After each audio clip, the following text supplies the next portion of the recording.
The most terrifying truth about Pompeii is not that the city received no warning. It is that the warning lasted for hours, and almost no one alive that day knew how to read it. For most of a day, and through the night that followed, people had choices. Leave now, or wait one more hour. Take the road inland, or move toward the sea. Shelter beneath a tiled roof, or stay outside beneath the sky turning black at noon. Carry money, food, documents, children, or nothing at all. Every decision was made with incomplete information, and every passing hour quietly changed which choice was the safest one. Pompeii did not vanish in a single explosion. It was taken apart in stages. First, a distant cloud on the horizon, then falling stone, then darkness at midday, then a pause, the kind of silence that can feel like rescue, and finally, a force no Roman city had ever been built to survive. Nearly 2,000 years later, the world remembers Pompeii as a city frozen in time, but the truth is far more unsettling. Pompeii was not frozen. It was trapped inside a countdown that no one could read. The exact calendar date of that final day is still disputed. The surviving evidence points either to late August or to a later date in autumn, but the year is certain. One ordinary morning in 79, perhaps in the last heat of summer, perhaps in the cooling days of autumn, Pompeii woke beneath Mount Vesuvius, with no idea it had just entered its final hours. Pompeii was not a quiet arrangement of marble streets and empty courtyards. It was loud, crowded, practical, alive. Cartwheels struck the paving and dropped into grooves worn smooth by years of traffic. Wooden shutters opened onto workshops. Bakers worked heavy stone mills. Customers waited at street-side counters for something hot. On walls, election slogans competed with insults, prices, love notes, and names. Behind painted walls, wealthy households received clients and settled business. Outside moved artisans, merchants, laborers, enslaved people, freedmen, visitors, officials, and children. No one knows the city's exact population, but Pompeii belonged to one of the richest and busiest regions of the Roman world. And on this morning, almost everything still looked ordinary. Then, sometime before or around midday, the pattern broke. At first, it may not have looked like catastrophe at all. Small explosions, drifting ash, a distant rumble that could pass for just another local disturbance. But by early afternoon, the eruption tore open with extraordinary violence. Gas expanded. Magma shattered into fragments. A vast column began climbing above Vesuvius, hurling ash and volcanic rock high into the sky. Across the bay, at Misenum, a teenage Pliny the Younger watched that cloud rise from a safe distance. Years later, he would describe it as looking like a pine tree, a long trunk climbing straight up, then spreading outward into branches under its own weight. His letters are the only surviving detailed eyewitness account of the eruption known to us. Yet Pliny was miles from Pompeii. He never claimed to have watched the city disappear. In everything that survives of his account, Pompeii is not even named. So the story of that final day must be rebuilt from two very different kinds of evidence.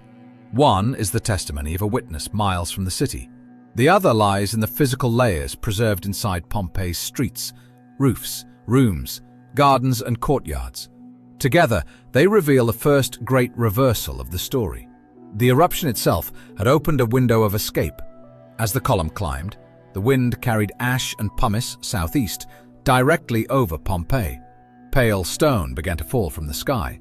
A single piece of pumice was light enough to lift in one hand. Millions of pieces, falling together, became a storm of stone. The sound alone must have been overwhelming. Pumice hammered roof tiles, shutters, statues, doors, paving stones, open courtyards, everything exposed to the sky. Dust thickened in the air. Daylight faded behind a curtain of ash. Buildings that had stood at the end of a familiar street disappeared from view entirely.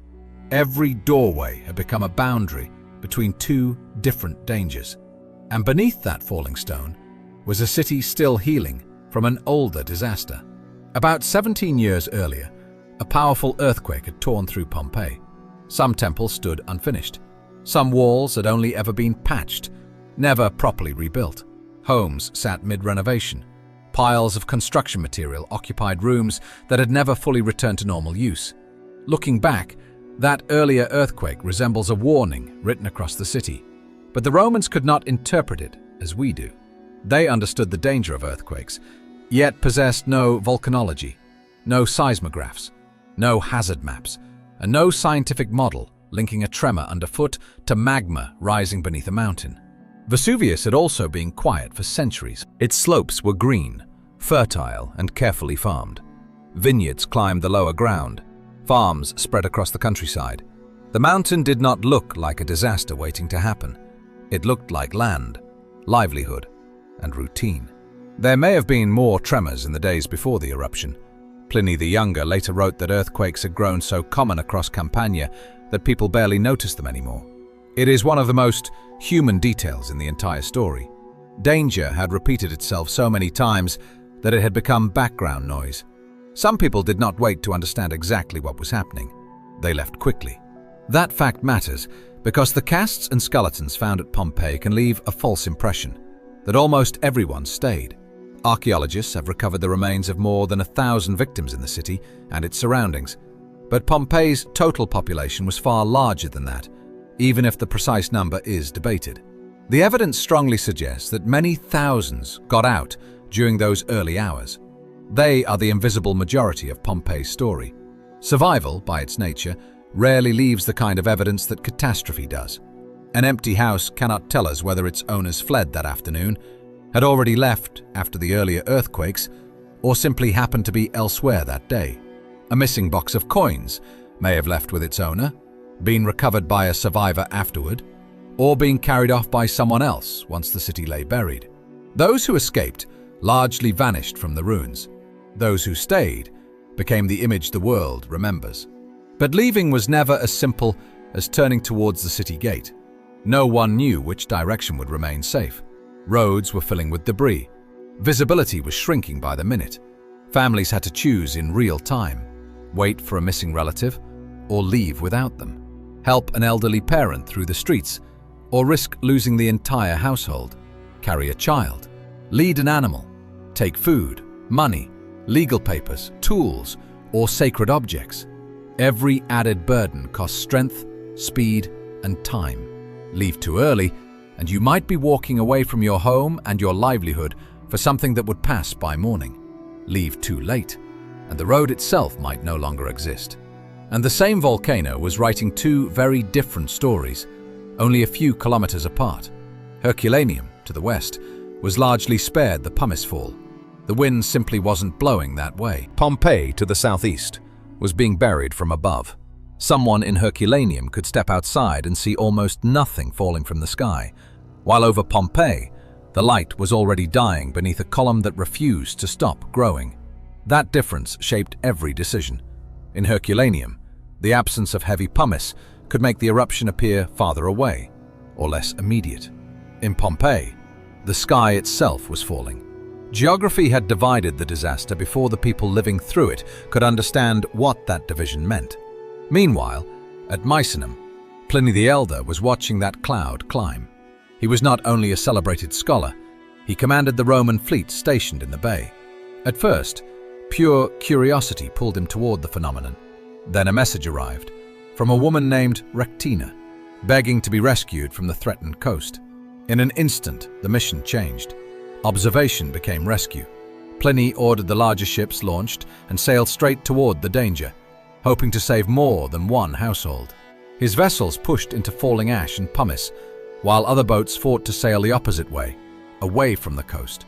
It is one of the most remarkable surviving ancient accounts of an organized response to disaster, and it reveals something easy to forget.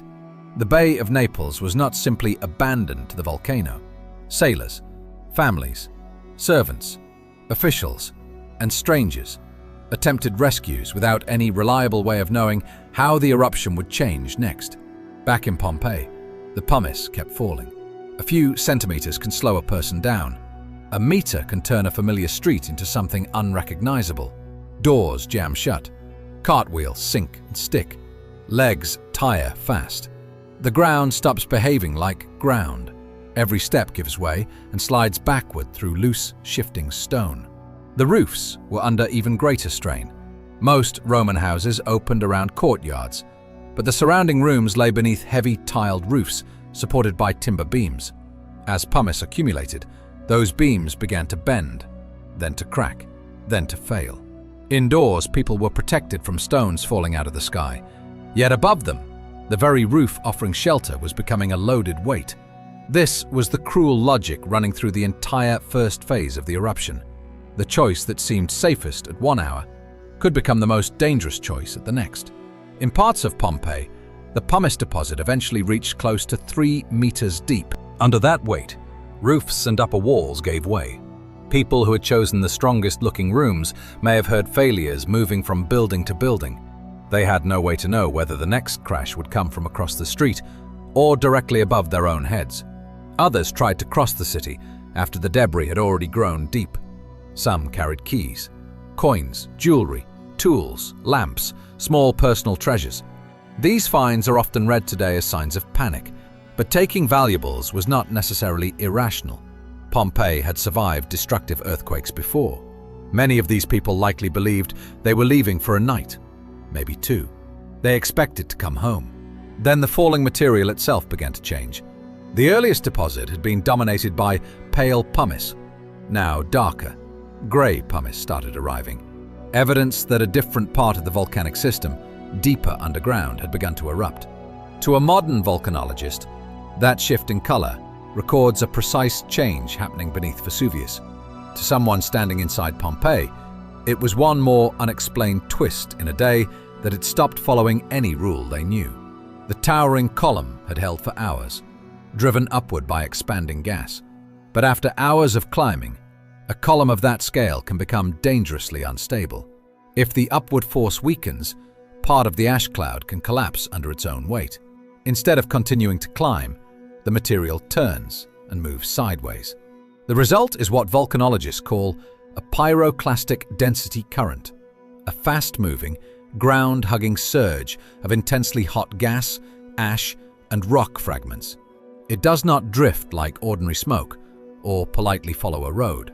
Terrain, density, buildings, and momentum can redirect it, but ordinary walls offer little protection once it arrives. The first of these collapsing currents tore through the areas closest to Vesuvius, including Herculaneum. Pompeii, farther away, was not immediately overwhelmed. For people still inside Pompeii, that delay may have created the most dangerous false calm of the entire night, the belief that the worst had already happened. At some point, the heavy pumice fall weakened, then stopped. Imagine the silence. For hour after hour, stone had struck stone without mercy. Roofs had groaned under the weight. Walls had failed somewhere nearby. Every voice had been swallowed by the noise. And then, the bombardment faded. People sheltering in darkened rooms could suddenly hear one another again. The air was thick with dust.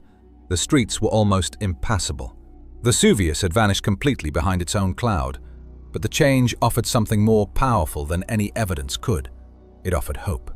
Some survivors likely chose that exact moment to leave, stepping out into streets buried nearly to the height of a person, moving through the pores between 2 entirely different kinds of danger. And the city was still shaking. A study published in 2024 identified evidence that strong earthquakes during the eruption contributed directly to building collapses in Pompeii. The researchers were careful about what this meant. They did not replace volcanic destruction with an earthquake explanation. Instead, they found another force acting at the same time. Seismic shaking, striking structures already weakened by earlier damage and overloaded with pumice. Pompeii was not facing one disaster. It was facing several, colliding at once. The eruption column was failing. The volcanic system below was changing. Roofs had already been driven to the edge of collapse. Now tremors shook walls with almost no strength left. A passage that had remained open for hours could vanish in seconds. Someone who had waited for the falling stones to stop might step outside at the exact moment the buildings around them became least stable. Across the bay, Pliny the Younger later described violent shaking at Misenum itself. He and his mother eventually joined the crowds fleeing the town. as carts rolled backward and forward, even on flat, level ground. The sea appeared to pull back from the shore, probably disturbed by the same earthquakes. Behind them, a dark cloud kept advancing across the water. At Stabii, much closer to the eruption, Pliny the Elder had reached the home of his friend Pomponianus. According to his nephew's account, he ate, rested, and tried to project calm, even as bright bursts of light flared in the direction of Vesuvius. By morning, escape by sea still appeared too dangerous, perhaps impossible. Pliny made his way toward the shore anyway, and did not survive what followed. His nephew believed foul air and an existing breathing condition contributed to his death, though the precise medical cause can no longer be established. The rescue mission did not save him, but his nephew's letters preserved the eruption in a level of detail almost unmatched anywhere in the ancient world. Centuries later, volcanologists would borrow his name for this entire class of towering, explosive eruption, a Plinian eruption. Pompeii's decisive phase arrived around dawn. Wave after wave of pyroclastic currents spread outward from Vesuvius. Some of the earlier surges weakened before reaching deep into the city. The later ones did not. The remaining distance was not crossed by a single wall of fire, as films so often portray it. It was crossed by fast-moving clouds of scorching ash and gas, hugging the ground and driving into streets, courtyards, workshops, gardens, and rooms. Fine particles entered spaces the heavier pumice had never reached. Doors, alleys, and ordinary masonry could no longer define a safe boundary. One scientific model suggests that the current affecting Pompeii may have persisted for roughly 15 minutes. The duration remains debated, and the estimate is a reconstruction, not a stopwatch recovered from the ruins. But the broader conclusion is secure. This was not a passing cloud anyone could simply wait out. For those still present, the environment around the city had become unsurvivable. For anyone left inside Pompeii, meaningful escape was already over. Heat, ash, pressure, earthquakes, and structural failure converged. Walls fell. Upper floors vanished. Streets, doorways, furniture, gardens, paintings, tools, food, and the spaces where people had stood only moments earlier disappeared beneath successive layers. Then the violence moved on. Pompeii had not been vaporized. It had been covered. And that single difference created the archaeological miracle. Pumice filled entire rooms without always destroying the walls beneath it.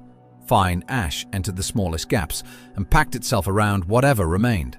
Organic material slowly decayed away, sometimes leaving hollow spaces sealed inside the hardened deposit. Roofs collapsed, yet the paintings underneath survived. Food stayed inside its containers. Tools stayed on workshop benches. Election notices stayed pressed onto plaster walls. Graffiti preserved jokes, prices, complaints, boasts, love, and names that no official Roman history would ever have bothered to record. What survived was not only architecture, it was evidence of interrupted routines, wheel ruts, raised crossing stones, counters, mills, lamps, tools, painted rooms, and handwritten notices, all preserved together. The eruption destroyed a living city, but in doing so, it protected an extraordinary record of ordinary life. That is why the phrase "frozen in time" is so seductive and so incomplete. The eruption was over. Pompeii's story was not. Before the buried city had become history, people were already coming back. Survivors and organized recovery crews returned to the buried area. Tunnels were cut into buildings whose upper sections still projected above the ash. Valuable stone and metal were removed. Families may have searched for property they had lost. Others looted what remained. The Emperor Titus appointed officials to oversee relief in Campania, and ancient sources report that unclaimed wealth was redirected towards reconstruction. The disaster zone had an afterlife, one shaped by rescue, recovery, memory, and theft. Over the centuries, Pompeii's exact location faded from common knowledge, though the eruption itself was never completely forgotten. Pliny's letters survived through repeated copying. Farmers sometimes struck buried walls. Earlier tunnels passed directly through parts of the site. Then, in the 18th century, Systematic excavation began, and the city slowly returned to view. At first, the work resembled treasure hunting more than modern archaeology. Paintings, statues, mosaics, and decorative objects were removed for royal collections. Buildings were opened without today's conservation methods. Pompeii was being rediscovered, but the method of discovery was also damaging what had survived. Then, in the 19th century, archaeologist Giuseppe Fiorelli recognized something others had failed to understand. Strange cavities in the hardened deposit were not meaningless gaps. They were spaces left behind after bodies and other organic material had decayed. His team began pouring liquid plaster into some of those cavities. When the surrounding ash was removed, absence acquired form. Folds of clothing, the outline of a sandal, a posture, a gesture, the scale of an individual body caught in its final position. Since Fiorelli's method was introduced, a little over 100 human casts have been produced, only a fraction of the much larger number of victims found at the site. The casts changed the meaning of Pompeii forever. Ruins became individual stories, even without names attached to them. But the casts also created a powerful distortion of their own. Because the casts are so emotionally powerful, they now dominate the way the world imagines this eruption. We see the people who stayed, not the many who escaped. We see one final position, not the long hours of movement that led up to it. We see stillness, not the uncertainty, the hesitation, the argument, the courage, and the decision that came before it. Modern archaeology is trying to restore the movement hidden behind that stillness. A grain of ash can preserve the timing of an eruption. A cracked wall can preserve the direction and force of an earthquake. Food residue, animal remains, and seasonal produce can preserve clues to the time of year.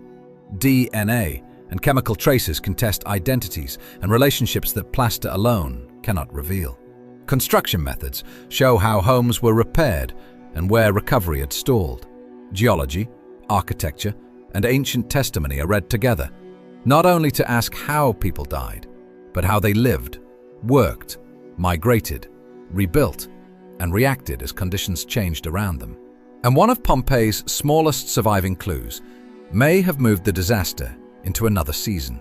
Most surviving medieval copies of Pliny the Younger's letter point to the 24th of August. Yet autumn fruits, braziers used for warmth, garments suited to cooler weather, and a charcoal inscription dated after mid-October have strengthened the case for a later eruption. None of those clues settles the argument alone. Together, they show why the precise day remains unresolved, and why every confident reconstruction must leave room for doubt. Some conclusions are secure. Vesuvius produced a major explosive eruption. Pumice fell for many hours. Roofs collapsed beneath its weight. Earthquakes struck during the event.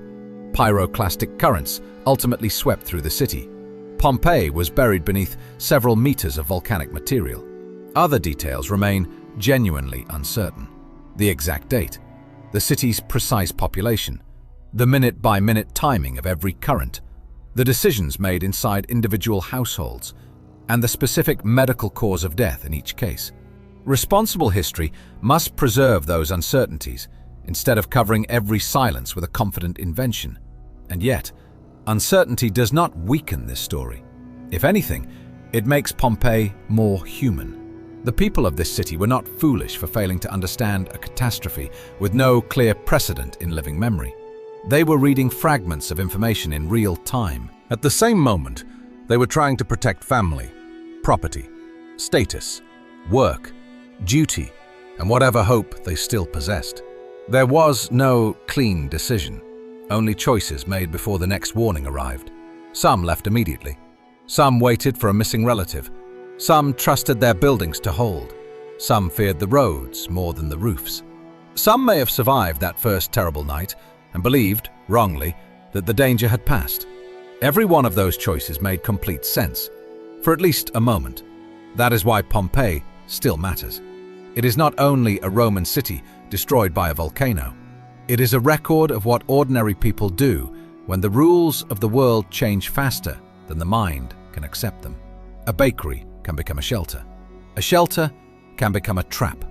A pause can look exactly like an ending, and what looks like an ending can quietly become the beginning of the most dangerous phase of all. Today, Vesuvius still rises above one of the most densely populated regions in Europe. Scientists monitor it now with instruments the Romans could never have dreamed of. Emergency plans have been built on knowledge earned through centuries of eruptions, excavations, and research. But technology cannot remove the one problem that Pompeii revealed nearly 2,000 years ago. Warnings still arrive as probabilities, not certainties. Evacuations continue to compete with disbelief, delay, cost, traffic, responsibility, attachment to home, and the very human instinct to wait just a little longer for proof. Pompeii's final day was never one single moment when everyone suddenly understood what was happening. It was a long chain of smaller moments in which understanding kept arriving just a little too late. The city beneath the ash is often called a message from the ancient world. Perhaps it would be more honest to call it a question. When the familiar mountain changes, when the first warning still feels survivable, when the noise finally stops and the road ahead still looks open, how long would you wait before leaving everything behind?